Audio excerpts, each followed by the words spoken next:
नमस्कार मित्रमैत्रिणींनो. आमच्या story time with T या यूट्यूब चॅनलवर तुम्हा सगळ्यांचं पुन्हा एकदा स्वागत.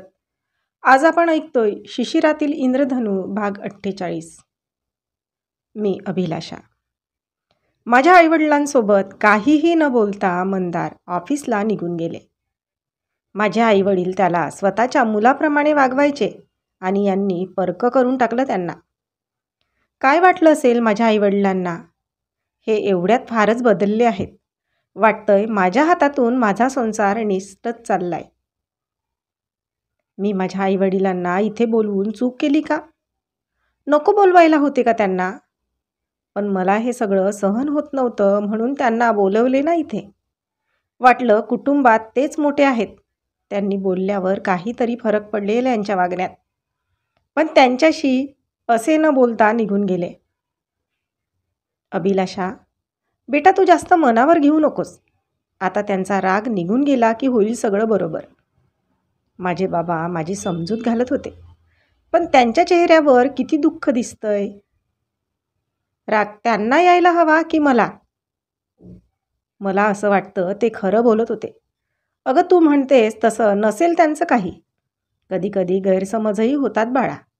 त्यांच्या बोलण्यावरून तरी मला हेच वाटलं. तुम्हाला काय म्हणायचे आहे बाबा? मी उगाच संशय घेते का त्यांच्यावर? मी या डोळ्यांनी त्या दोघांना एकत्र बघितले. ती औषधी स्वतःच्या हाताने चारून देत होती यांना. एवढा मोकळेपणा त्या दोघांच्या नात्यात. मी तर त्यांच्या मित्राशी फार बोलतही नाही. मग ती का जवळीक करते यांच्याशी? बोलताना मला हुंदका दाटून आला. अगं पुणेसारख्या शहरात मोठी झालेली आहे ना ती. इथे सगळं चालतं ग, बाबा म्हणाले. पण आईला मात्र त्यांच्या बोलण्याचा राग आला. अहो ती म्हणते ना, विनाकारण एखाद्या गोष्टीचा बाऊ करणाऱ्यातली आहे का ती? आणि आपणच आपल्या मुलीला खोटं ठरवायला लागलो तर जावई बापूंना बरंच होईल. आपल्याला आपल्या मुलीचा संसार मोडताना बघायचा आहे का? आई म्हणाली. मोडताना बघायचा नाही म्हणूनच आपल्याला त्यांच्या कलाने घ्यावे लागणार आहे. आणि तूही त्यांना जास्त बोलू नकोस. बाबा आईवरच रागवले. अहो मी काय बोलले त्यांना? पण आपल्या मुलीची बाजू घ्यायला नको का आपण? बेटा हे बघ, तू शांततेने घे. राग राग आणि भांडणं करून प्रश्न मिटत नाही, बाबा म्हणाले. शांततेने घेतलं म्हणून तर एवढी हिंमत झाली त्यांची, मी म्हणाले. आपण आज पुन्हा बोलून बघूया त्यांच्याशी. आता तू काहीतरी खाऊन घे. मला भूक नाही. भूक नसायला काय झालं? त्यांनी टिफिन नेला नाही म्हणून तुला भूक नाही का? खातील ते बाहेर, मी रागात म्हणाले. माहीत आहे ना तुला. मग तू उठ बरं. चल काहीतरी खाऊन घे. आई मला हाताला धरून डायनिंगवर घेऊन गेली. ते दोघेही माझ्यासाठी जेवायचे थांबले होते. मी कसे बसे 2 घास खाल्ले. अभि शाळेतून आला तेव्हा त्याचा अभ्यास घ्यायला बसले. एवढ्या दिवसांनी आई बाबा आले पण घरात उत्साह तेवढा जाणवतच नव्हता. मम्मी चल ना, आपण आजीबाजोबांना घेऊन बाहेर फिरायला जाऊया, अभि माझ्याकडे हट्ट करत होता. नको ना रे अभि, पुन्हा कधीतरी जाऊया. पुन्हा कधीतरी नाही, आजच जाऊया. 2 दिवसांनी आजी आजोबा परत जाणार आहेत ना गावाला. खरं तर आई बाबांचीही बाहेर जाण्याची इच्छा नव्हती. पण अभि हट्ट करायला लागला तर ऐकावे लागणारच होते. मी बाबांकडे बघितले.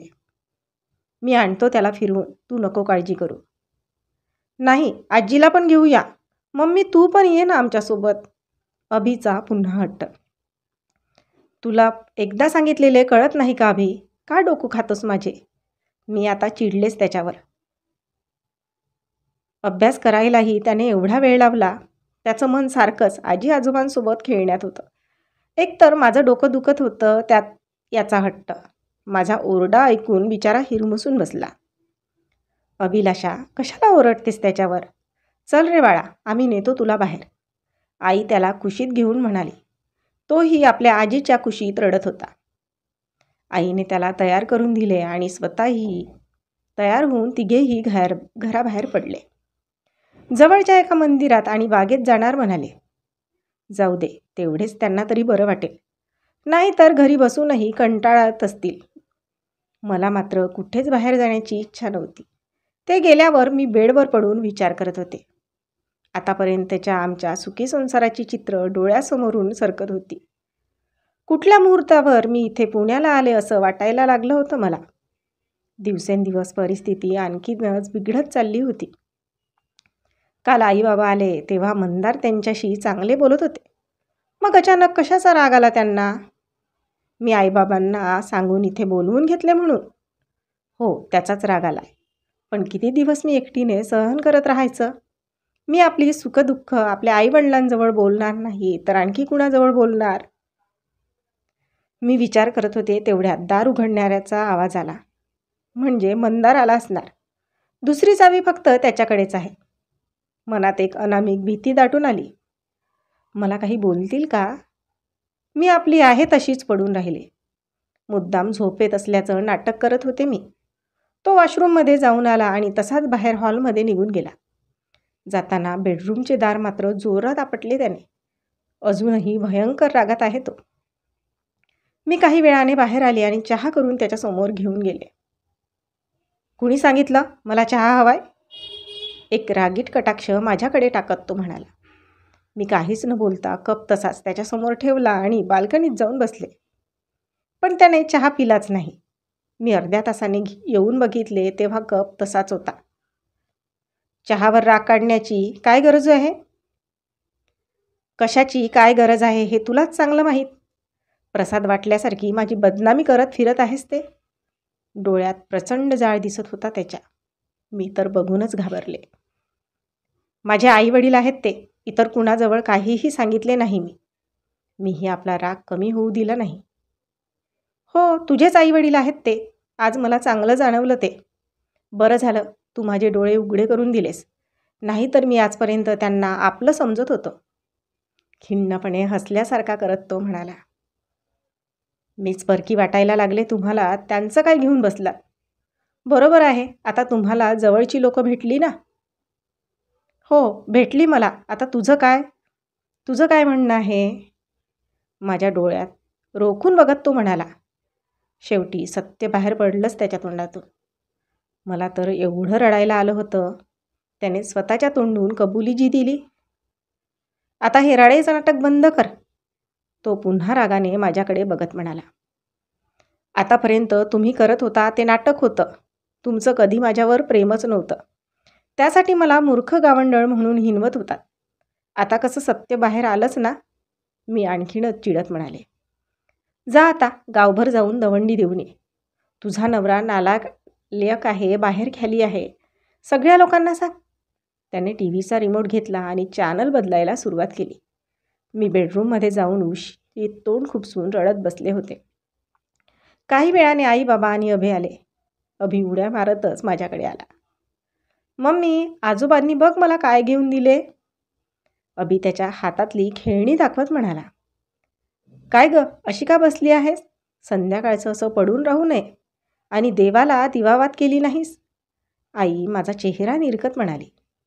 त्यांच्यासमोर अजून काही तमाशा व्हायला नको म्हणून मी चेहऱ्यावर हसू दाखवत उठले. देवाजवळ दिवा लावला आणि स्वयंपाक करायला लागली. काहीतरी गोड बनवण्याचा विचार होता पण इच्छाच झाली नाही. आई माझ्याजवळ बसून गप्पा मारत होती. मंदार मात्र बाबांशी एकही शब्द बोलला नव्हता. थोड्या वेळाने तो बाहेर निघून गेला. अभिलाषा, जावई बापूंशी अजून काही वाद झालाय का तुझा? बाबांनी मला शांतपणे विचारले. मी गप्पच राहिले.